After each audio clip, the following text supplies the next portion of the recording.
దేవుడే మన వైపు మళ్ళాలి అని అంటే, మన వైపు చూడాలి, మన యందు ఆయన దృష్టి నిలపాలి అని అంటే, మనమంట పూర్ణ హృదయముతో ఆయన ఆజ్ఞలన్నిటినీ ఏం చేయాలంటండి, గైకొనాలంట. అంతకంటే ముందుగా మన హృదయాలు ఎవరి వైపు మళ్ళాలంటండి, దేవుని వైపుకు మళ్ళాలి. ఇది మన హృదయం ఈ లోకం వైపు మళ్ళుతుంది తప్ప ప్రభువైనటువంటి రక్షకుడైనటువంటి యేసు వైపు అనేక మార్లు మరి దూరంగా ఉంటున్నట్లుగా మనం చూడగలుగుతున్నాం. ఈ దినాన దేవుని ప్రేమ ఉన్న వానిలో దేవుడు నిలిచి ఉంటాడు. దేవుడు నిలిచి ఉన్నటువంటి మనుషుని హృదయం దేవుని వైపుకు మళ్ళుతుంది.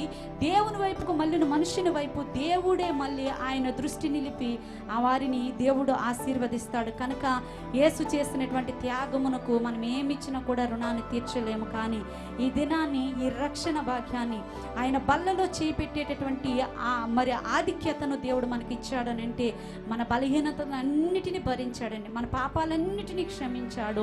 ఎవ్వరు చూపనటువంటి